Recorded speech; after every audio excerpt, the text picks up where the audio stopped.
You think that someone cut off Richard's life support? Or do you think they pulled the plug? Yes.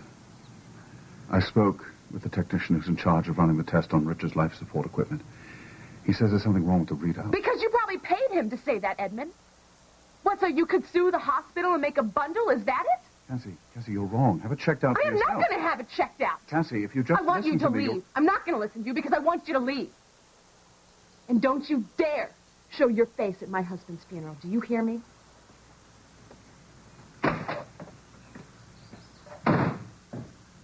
Sick, twisted man. What did he say? You know what? I don't even want to talk about it. I just want to go through Richard's things. You know, that'll help me get my mind off of Edmund. If you need anything, honey, just yell for us, okay?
Dearest Cassie.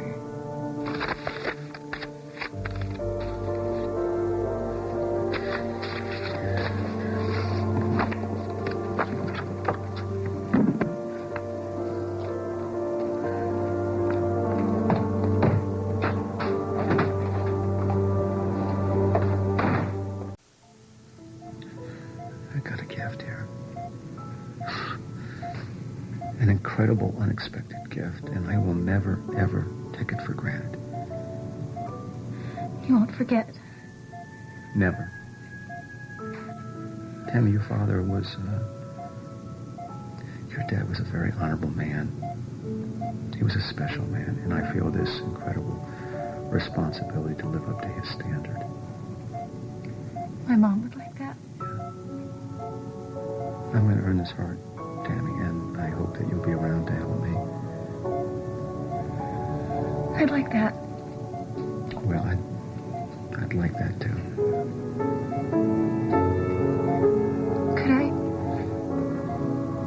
Could I feel his heart?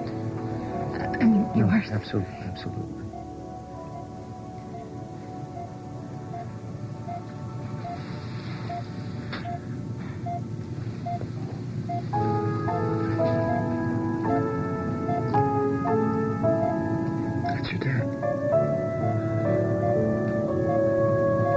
He's in there, Tammy. And he loves you.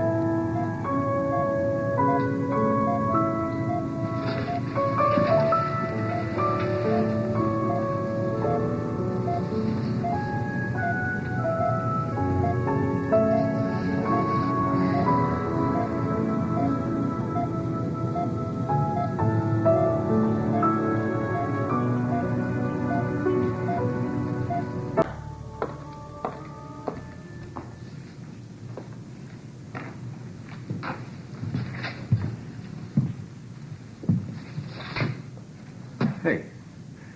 Danny. What are you doing here? Well, I had some business here, and I saw your car parked outside, and isn't today, Richard's funeral, yeah. It's, later today. Yeah. Oh, you came here to be alone. I'm sorry. I interrupted. I'll catch you later. Danny, wait a second. Thank you. For what?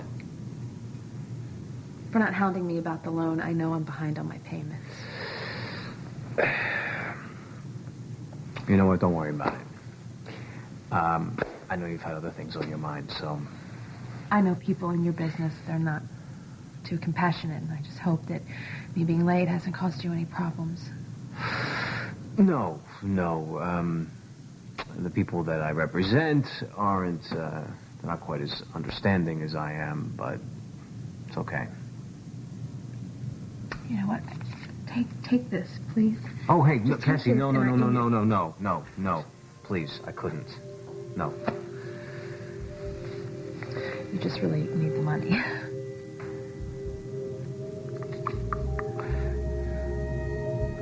Don't worry about it right now. Okay? You've got other things to think about, so... Yeah. It's fine. If you need the time, you take the time. You're not going to get any pressure from me. Are you sure? I'm sure.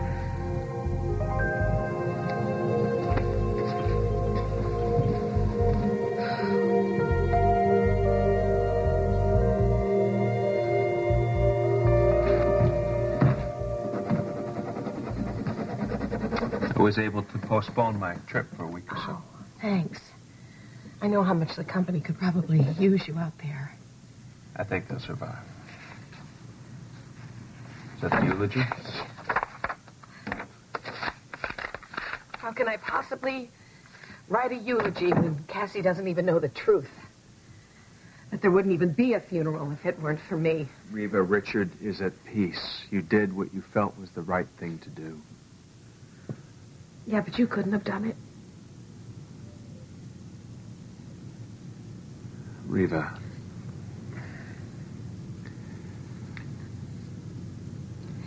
You've been so wonderful.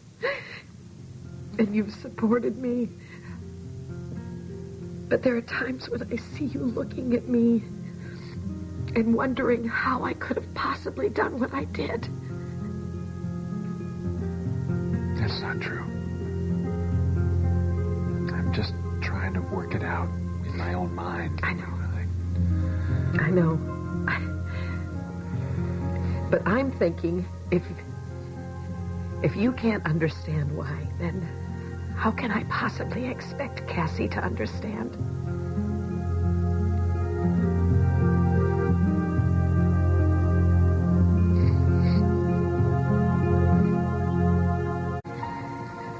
Richard asked me to do one thing for him.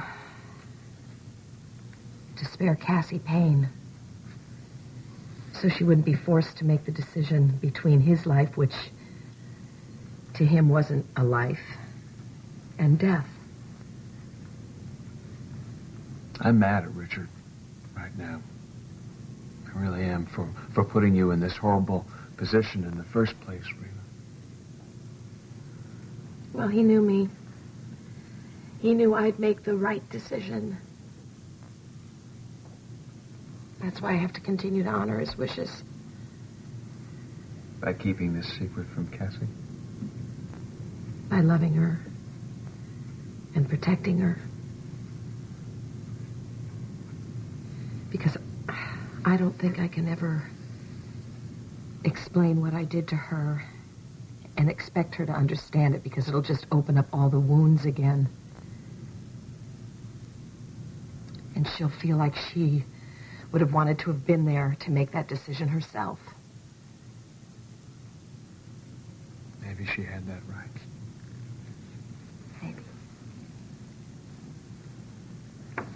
But maybe by taking it away from her, I spared her and protected her from having to bear that responsibility of what happened to her husband. So you'll bear it alone. Am I?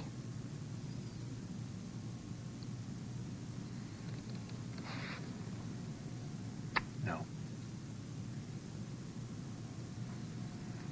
No, you are not alone.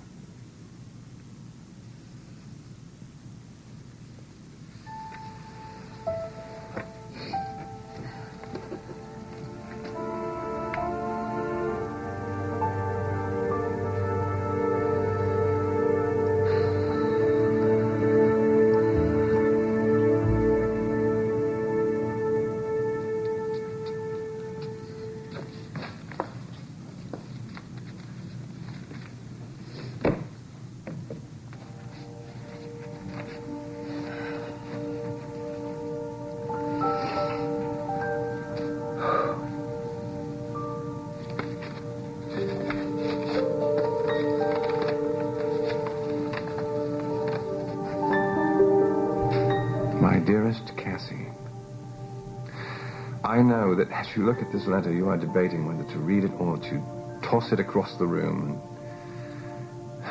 Well, please, read it and give me a chance to explain.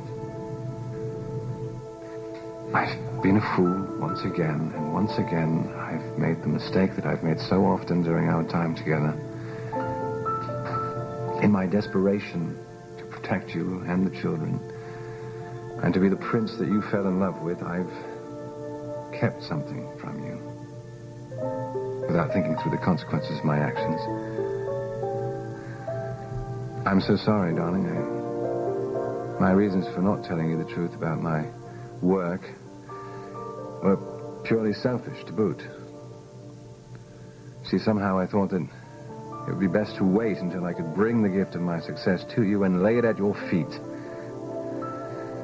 I realize now that the true gift would have come in allowing you to share every step along the way to comfort me, and comfort me when I was discouraged, as well as rejoice in my success. I'm learning, Cassie, I really am.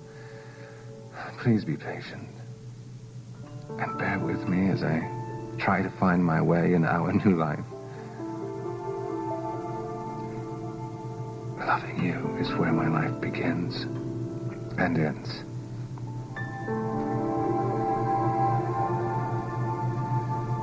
I hope you will forgive me.